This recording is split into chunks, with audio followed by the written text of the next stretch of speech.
Saudara, ini adalah sesi ketiga dari diskusi kita tentang kajian putusan hakim bersama dengan tim yang dipimpin oleh Dr.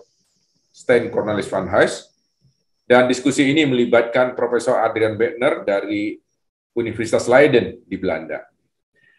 Kami tentu saja sangat berterima kasih kepada Mahkamah Agung, khususnya kepada para hakim agung yang sudah bersedia untuk menjadi narasumber di dalam penelitian ini. Pada sesi pertama dan sesi kedua, kami sudah mendiskusikan cukup panjang lebar tentang surat edaran Mahkamah Agung yang memuat rumusan hasil rapat pleno kamar-kamar tentang apa kelebihan dan kekurangannya, dan kontribusi pemikiran seperti apa yang bisa diberikan oleh tim penelitian ini. Dalam sesi yang ketiga ini, kami ingin merefleksikan kembali garis-garis besar dari hasil diskusi kami selama sesi pertama dan sesi kedua, dengan tujuan untuk dapat melihat kembali catatan-catatan apa saja yang mungkin kami lupakan untuk ditambahkan di dalam diskusi tersebut. Selain itu, kami ingin mengangkat satu isu yang menurut kami juga penting, yaitu dengan mengaitkan diskusi kami ini dengan model pendekatan yang seharusnya dikembangkan dalam pendidikan tinggi hukum di Indonesia. Kita bisa mulai diskusi ini dari Stijn untuk menyimak kembali topik mengenai SEMA yang sudah kita singgung dalam sesi pertama dan sesi kedua. Ya, kembali ke SEMA. Jadi kita sudah membahas ya bahwa sebenarnya SEMA kalau bentuknya sirkuler ya, SEMA, berarti itu sebenarnya harusnya hanya membahas beleid ya, kalau secara formal ya. Itu beleidsregels, ya. Toh? Ya. Ya. Hanya berlaku untuk pejabat di bawahnya. Ya, hakim. Ya. Nah, yang barangkali tidak menganggapi diri di bawah. Itulah independensi kekuasaan kehakiman itu. Kata pedoman juga menarik, karena apakah pedoman mengikat atau tidak ya bagi hakim di bawah. Karena sebelumnya sudah ada banyak ya buku-buku juknis ya petunjuk teknis yang misalnya saya punya beberapa dari Kamar Agama masih dari waktu disertasi. Saya melihat hal-hal yang sebelumnya sudah dibahas di petunjuk teknis, kemudian muncul di SEMA. Di Kamar Agamanya. Jadi seperti mau dinaikkan tingkat atau apa dari teknis masuk ke misalnya mengenai isbat nikah untuk pernikahan poligami misalnya seperti itu. Itu sudah lama ada di petunjuk teknis bahwa itu tidak diperbolehkan. Setelah itu muncul di SEMA juga. Tapi itu seperti langkah-langkah kodifikasi. Jadi dari juklak juknis ke SEMA, kemudian bisa dikodifikasi menjadi peraturan, kemudian bisa dikodifikasi menjadi undang-undang. Tapi menurut saya yang paling penting adalah bahwa sikap hakim pada dasarnya berbeda Indonesia dengan Belanda. Dalam arti bahwa hakim di Indonesia cenderung untuk memberi justification, membenarkan posisi mereka sebagai independensi hakim. Meskipun di Belanda jadi hakim melihat ada rule of law yang penting, tapi pertama-tamanya itu kepastian hukum yang mereka ingin dukung juga. Dan hanya kalau kepastian hukum itu memang terbentur dengan keadilan, baru kalau gitu mereka akan disagree. Mereka akan membuat pendapat yang berbeda. Tapi sikapnya adalah saya terikat oleh putusan-putusan yang lebih tinggi. Kalau di Indonesia, tapi independensi saya lebih penting. Saya merasa ini juga pernah dikritik ya sikap tersebut atau oleh siapa itu Barendrecht atau saya pernah baca artikel yang mungkin hanya beberapa halaman mengenai wat als er geen hoge raad zou zijn of zo. Barendrecht, tapi Barendrecht Tetapi ada poin, tapi sepertinya hal-hal yang dia mengkritik dengan datangnya prejudisiële vragen itu sebenarnya seperti dibalas itu masalah yang dia sebut seperti kalau harus menunggu jurisprudensi itu dalam masa ini, masa modern ini yang sering muncul hal-hal yang baru ya dengan cepat. Ya, dia merasa itu outdated ya, sudah karena tidak bisa bereaksi dengan cepat untuk memberikan jawaban. Nah, jadi menarik bahwa muncul. Nah, dari perspektif itu memang prejudicial vraag masuk akal, itu jelas. Jadi ternyata meskipun hakim sebelumnya kira itu tidak usah, dalam praktiknya mereka pasti menggunakannya. Dan meskipun kondisinya adalah talrijke feitelijke vergelijkbare zaken, dari banyak kasus yang mirip, faktanya bisa dibandingkan. Dalam prakteknya ternyata juga dalam kasus yang cukup unik prejudiciële vraag dipakai. Ada satu kasusnya Morning Star International terhadap Gabon. Itu mengenai sitaan dan negara Gabon tidak setuju. Dan itu menjadi masalah politik. Dan karena itu juga yang dipakai. Itu prejudiciële vraag untuk dapat putusan yang cepat. Dalam kasus ini, apakah sitaan itu boleh atau tidak? Saya hanya melihat perkembangannya di Amerika ya, Adriannya. Langdell waktu itu mengatakan kalau mahasiswa ingin melihat hukumnya seperti apa bekerja, silakan Anda analisis saja putusan-putusan hakim itu, kemudian cari polanya. Kesannya sangat mekanik kalau cara bekerja hukum seperti itu gitu. Nah, ternyata dalam prakteknya hukum tidak berlaku seperti itu sama sekali. Ini pasti ya, artinya kecenderungan seperti ini ada saja orang yang mengkritiknya terlalu mekanistis gitu, bahwa hukum itu seolah-olah seperti mesin yang bisa kita duga arahnya kemana.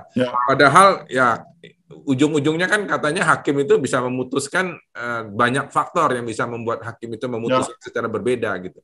Ada breakfast jurisprudence kan yang mengatakan bahkan apa yang dimakan oleh hakim lagi menentukan. Ya itu kan artinya itu yang sangat ekstrim berpendapat seperti itu. Sehingga kemungkinan saya tadi mengatakan itu yang kekhawatiran saya, kalau terlalu top down maka informasi-informasi yang bottom up itu perlu cepat ditangkap.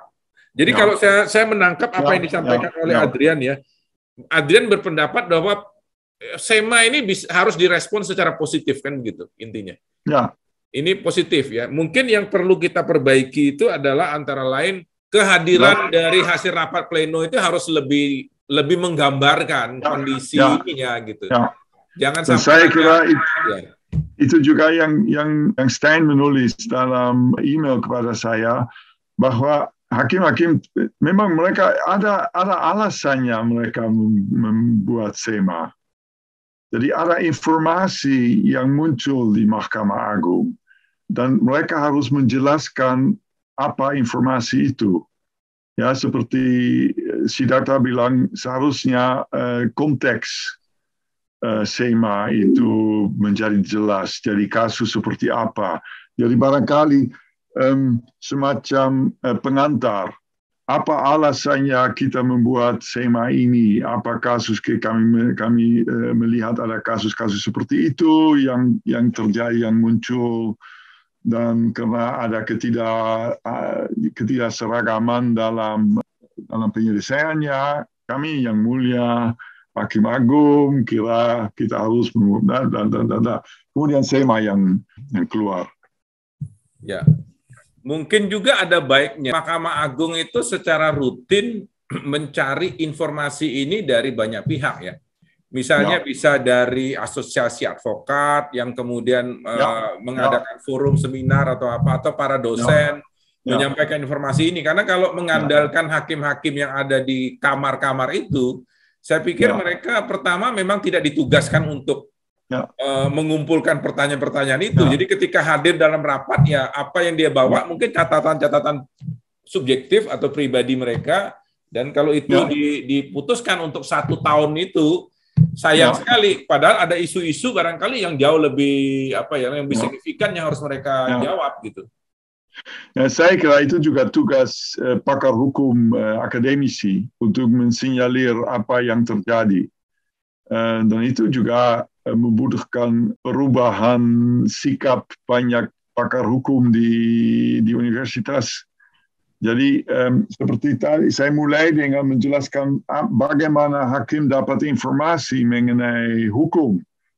Jadi mereka membaca jurisprudensi, tapi mereka membaca banyak jurisprudensi itu muncul dari jurnal-jurnal hukum. Dan di Belanda ada beberapa jurnal hukum yang semuanya baca, ya. Dan jadi misalnya de Nederlands Juristenblad, het tijdschrift voor het notariaat, semua orang notaris membaca itu. Jadi itu penting sekali. Itu seperti Imagined Communities from Anderson.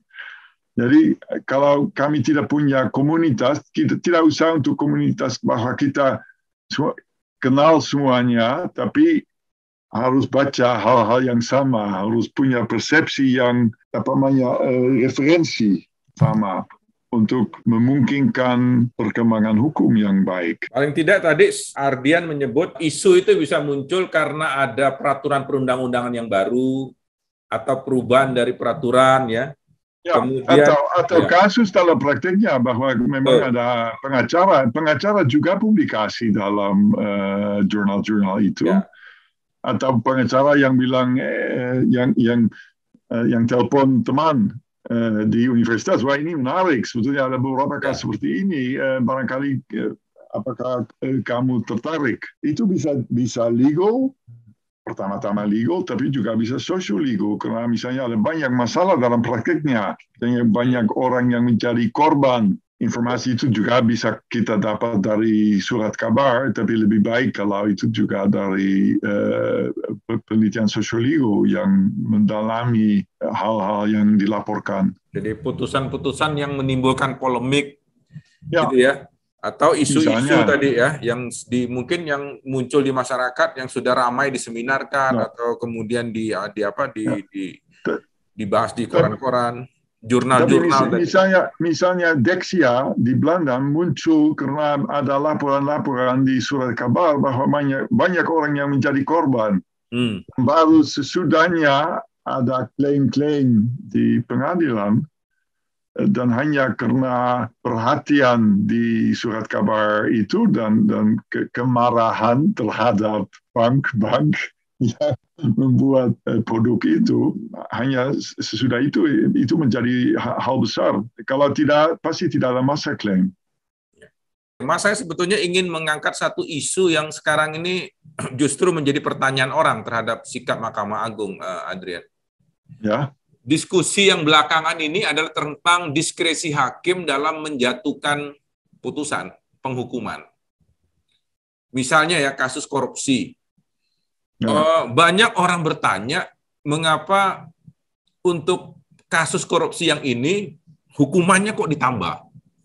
Kasus yang sama korupsinya hukumannya dikurangi. Kayaknya isu-isu seperti itu justru yang menurut saya harus direspon agak cepat. Misalnya faktor yang meringankan dan faktor yang memberatkan.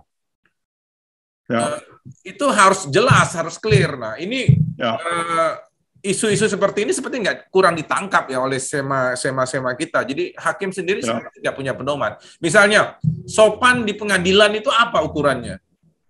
Selalu itu menjadi satu hal yang sangat klasik, yang diulang-ulang, akhirnya menjadi bebas sekali hakim itu untuk mengatakan, karena dia sopan di pengadilan, saya kurangi. Nah, ini menurut saya diskresi. Hakim ketika tapi ini kan di ujung permainannya, bukan di pertimbangan. Tapi di ujung ketika sudah harus menjatuhkan diktum, amar putusannya, disparitas terjadi di situ.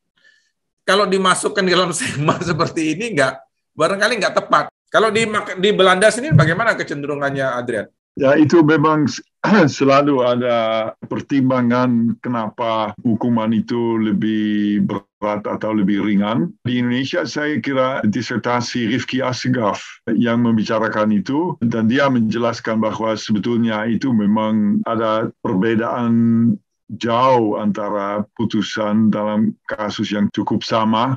Problemnya seperti dijelaskan oleh Siddhartha. Tapi di Belanda dulu juga tidak ada banyak, itu baru beberapa tahun, baru 20 tahun itu mulai muncul alasan-alasan yang jelas, yang lebih seragam mengenai penghukuman. Dan ada SEMA sebetulnya di Belanda. Ada richtlijnen untuk hukuman seperti itu. Karena sebetulnya di undang-undang tidak ada sama sekali. Dan itu richtlijnen ada ya ini saya tidak tahu apakah itu, ya saya kira richtlijnen itu di tingkat kejaksaan, tapi juga ada di kekuasaan kehakiman juga saya kira. Tapi itu harus saya cek, saya belum mempersiapkan. Richtlijnen itu kita harus menerjemahkan sebagai pedoman atau sebagai petunjuk teknis menurut Adrian, itu satu pertanyaan. Wow. Susah ya? Weet ik niet. Dat mag jij zeggen. Dat weet jij net zo goed als ik. Ja.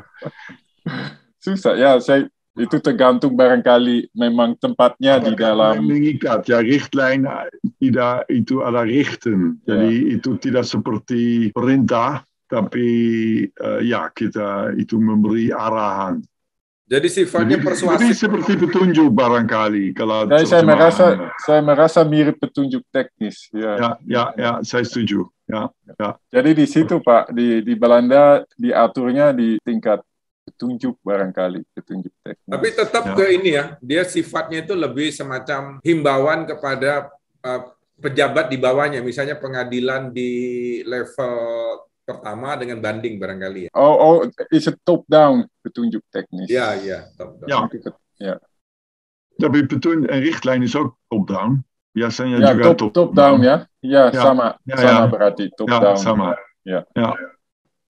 Jadi kemungkinan ada kecenderungan, Stan ya, Pak Adrian juga, pendidikan hukum kita akan lebih banyak melihat putusan-putusan hakim untuk memprediksi seperti apa keluaran daripada melihat undang-undang. Jadi kelihatannya di Belanda sudah ada kecenderungan mengikuti pola seperti common law system ya, ada presiden. Ya, undang-undang selalu cukup umum. Jadi kalau kita membaca buku, dan saya kira itu juga penting seperti selalu saya bilang kalau di Indonesia, yang penting adalah textbooks. Dan itu memang komentar-komentar oleh pakar hukum yang mengkombinasikan ini Bu, sebetulnya ini Bu dari Karl Stoker, mantan rektor Universitas untuk Mahkamah Agung. Jadi ini burgerlijk wetboek, kitab perdata, en itu namanya tekst en komentar. Ya, melihat tekst en komentar. Ya. Jadi ini, kalau saya bisa menunjuk, ini sebetulnya ini ada artikel, kemudian ada komentar. Jadi komentar banyak, hanya satu. Dan komentar itu berupa jurisprudensi, berupa catatan-catatan pakar hukum. Ini sangat penting buat praktek, buat pengacara, buat hakim. Mereka semuanya punya ini. Ide bukan dari Belanda, tapi dari Jerman. Tapi kita bisa lihat dari itu bahwa sebetulnya jurisprudensi lebih penting. Jadi jumlah kata yang mengenai jurisprudensi jauh lebih banyak daripada teks undang-undang sendiri.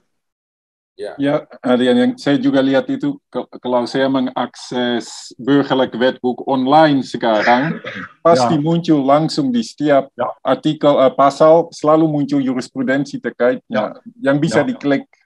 Ya. Terus kemudian bisa klik. Luar biasa ya, dulu nggak ada seperti itu, tapi sekarang bisa. Jadi sebenarnya kalau ada yang ditugaskan untuk melakukan ya hal-hal seperti ini, sepertinya tidak terlalu rumit ya, karena jumlah pasalnya kan tidak jauh berbeda burgerlijk wetboek dengan burgerlijk wetboek, dan sebenarnya bisa dilakukan. Tapi saya kira bahwa SEMA akan tetap penting di Indonesia. Terima kasih, Adrian. Sama-sama. It was a pleasure. Ya, mari. Bye. Terima kasih, Pak Sinata. Mari. Ya. Dah.